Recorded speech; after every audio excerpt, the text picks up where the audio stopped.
आपका स्वागत है हमारे चैनल में। आइए जानते हैं बिहार के शिक्षकों के लिए क्या खबर आ रही है। इन सभी शिक्षकों पर गाज गिरने वाली है। ये सभी शिक्षक हटाए जाएंगे। दरअसल शिक्षक नियोजन में मेधा सूची की और रोस्टर की अनदेखी कर अपने चहेते लोगों को गुरुजी बनाने वाले नियोक्ताओं की जान अब फंस चुकी है। जो शिक्षक बने हैं उनको भी अपना अभिलेख पोर्टल पर जमा करना है, लेकिन ना तो नियोजन इकाई की ओर से पूरी फाइल फोल्डर जमा कराई गई है और ना ही संबंधित शिक्षकों ने अपने शैक्षणिक अभिलेख, मेधा सूची, रोस्टर और फिर कई सारे डॉक्यूमेंट्स पोर्टल पर अपलोड किए हैं। जिले के ऐसे 2583 शिक्षक हैं जिनका फोल्डर अब तक निगरानी विभाग के पास जमा नहीं हुआ है। आपको बता दें कि ये सिर्फ दरभंगा में 2583 शिक्षक हैं, जबकि पूरे बिहार की बात करें तो ऐसे 1.5 लाख शिक्षक हैं जिनके फोल्डर अब तक निगरानी विभाग को नहीं मिले हैं। इन सभी शिक्षकों को अब अपना बायोडाटा और सारे डॉक्यूमेंट्स एक पोर्टल पर जमा करने हैं। इस सिलसिले में प्रारंभिक शिक्षा निदेशक डॉक्टर रंजीत कुमार सिंह ने जिला शिक्षा पदाधिकारी और स्थापना के जिला कार्यक्रम पदाधिकारी को निर्देशित किया था कि नियोजन से संबंधित फोल्डर जमा नहीं कराने वाले शिक्षकों के प्रमाण पत्रों की जांच के लिए वैकल्पिक व्यवस्था की जाए। इस वेब पोर्टल पर संबंधित शिक्षकों को अपना प्रमाण पत्र जांच के लिए अपलोड कराना है। जिन शिक्षकों के प्रमाण पत्र जांच के लिए उपलब्ध नहीं हो पाए हैं उनको 17 मई तक वेब पोर्टल पर उपलब्ध करने के लिए समय दिया गया था। जिला शिक्षा पदाधिकारी को ये सारे डॉक्यूमेंट्स अपलोड करने थे। दरभंगा जिले में विशेष रूप से बहादुर बहेड़ी, अलीनगर और सदर प्रखंड को विभिन्न पंचायतों में शिक्षक नियोजन के दौरान बड़े पैमाने पर धांधली की शिकायत मिली थी। धांधली की शिकायत चरम सीमा पर तब आ गई जब 2008 की रिक्ति के आधार पर बहादुरपुर के वजीदपुर, बसंतपुर और सभी पंचायतों में शिक्षक नियोजन अपीलीय प्राधिकार के फर्जी आदेश की आड़ में दर्जनों अभ्यर्थियों का नियोजन पिछले दरवाजे से लिया गया। वजीदपुर के मामले में तो जिला पदाधिकारी ने जांच भी करवाई और पूरे मामले को अवैध मानते हुए नियोजन रद्द करने का आदेश दे दिया था, लेकिन उस आदेश को भी जिला शिक्षा कार्यालय और स्थापना कार्यालय के बाबुओं ने दबा दिया, जिसका आज तक पता नहीं चला है। इसके बाद प्रखंड शिक्षा कार्यालय और स्थापना कार्यालय की मिलीभगत से ऐसे शिक्षकों का भुगतान भी हो रहा है।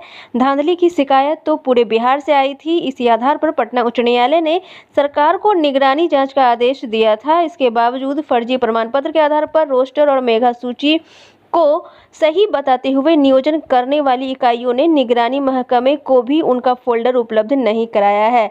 जिलाधिकारी के निर्देश पर दरभंगा में भी शिक्षक नियोजन का फोल्डर जमा नहीं करने के लिए 4 दर्जन से अधिक पंचायत सचिवों के विरुद्ध थाने में जालसाजी की प्राथमिकी तक दर्ज कराई गई है। इसमें से कई की गिरफ्तारी भी हो चुकी है। इसके बावजूद नियोजन इकाइयों ने नियोजित किए गए शिक्षकों का संपूर्ण अभिलेख निगरानी विभाग को अब तक नहीं सौंपा है। अभिलेख अगर कहीं से सौंपा भी गया हो तो वह आधा अधूरा था। शिक्षकों के शैक्षणिक प्रशैक्षणिक प्रमाण पत्र तो थे ही, रोस्टर नदारद था। कहीं रोस्टर था तो कहीं प्रमाण पत्र नहीं थे, कहीं मेगा सूची थी तो कहीं फोल्डर गायब थे। ऐसे में भला निगरानी जांच भी करती तो कैसे करती। मेगा सूची और रोस्टर सुरक्षित रखना कार्यालय का काम है, शिक्षक इसे नहीं रख सकते हैं। अगर शिक्षकों से वेब पोर्टल पर भी मेगा सूची और रोस्टर की मांग की गई है तो शिक्षक अपना प्रमाण पत्र कैसे अपलोड करेंगे। यह चिंता जिले के सभी शिक्षकों के साथ कई मामले में अत्यधिक जागरूक नगर शिक्षकों को भी है। इसी मामले में इस मुद्दे पर बिहार राज्य प्रारंभिक शिक्षक संघ की दरभंगा नगर इकाई की वर्चुअल बैठक हुई, जिसमें शिक्षकों ने कहा कि नियोजन इकाई को चाहिए कि वह मेधा सूची और रोस्टर क्रमांक उपलब्ध करवाए ताकि सभी शिक्षक अपना संपूर्ण फोल्डर वेब पोर्टल पर अपलोड कर सके। उन्होंने कहा कि नियोजन इकाई को उसकी गलती का खामियाजा भुगतना पड़ेगा और अगर कोई गलती होती है तो इसका खामियाजा शिक्षकों को भुगतना पड़ जाएगा। यह किसी भी मायने में उचित नहीं है। बैठक में कई शिक्षक संघ के अधिकारी मौजूद थे। मनोज कुमार चौधरी, प्रीति कुमारी, रशीद अकील, आरती कुमारी, मधु सिंह, नूतन कुमारी, मनीषा कुमारी और मिथिलेश कुमार भी मौजूद थे। अगर बात करें दरभंगा की तो दरभंगा में कुल 2583 शिक्षकों को फोल्डर जमा कराने का विभागीय आदेश आ चुका है। डीपीओ ने कहा है कि फोल्डर जमा नहीं कराने वाले शिक्षकों की सूची पोर्टल पर जल्द ही अपलोड हो रही है। वहीं 195 शिक्षकों की मेधा सूची और रोस्टर गायब है।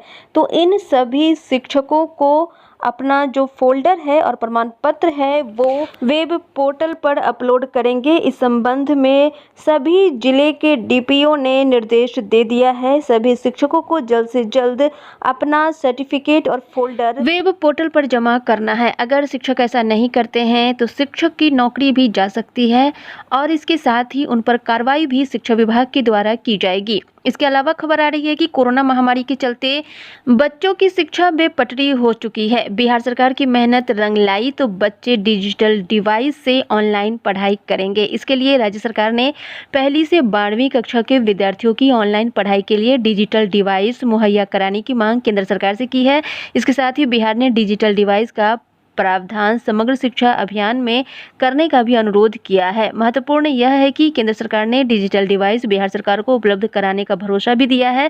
शिक्षा विभाग के अपर मुख्य सचिव संजय कुमार ने यह जानकारी दी है। इससे पहले सोमवार को केंद्रीय शिक्षा मंत्री रमेश पोखरियाल निशंक की अध्यक्षता में वीडियो कॉन्फ्रेंसिंग के माध्यम से हुई महत्वपूर्ण बैठक में अपर मुख्य सचिव ने बिहार की मौजूदा शिक्षा व्यवस्था के बारे में जानकारी दी है। उन्होंने बताया है कि केंद्र से डिजिटल डिवाइस उपलब्ध होने से बच्चे आसानी से पढ़ सकेंगे, क्योंकि सरकारी विद्यालयों में अध्ययनरत बच्चों को इसकी कमी खलती है। उन्होंने बताया है कि चालू वित्तीय वर्ष में होने वाली प्रोजेक्ट अप्रूवल बोर्ड की बैठक में राज्य सरकार की ओर से डिजिटल डिवाइस का प्रस्ताव रखा जाएगा। बैठक में शैक्षणिक प्रबंधन, डिजिटल शिक्षा तथा नई शिक्षा नीति पर भी चर्चा हुई है।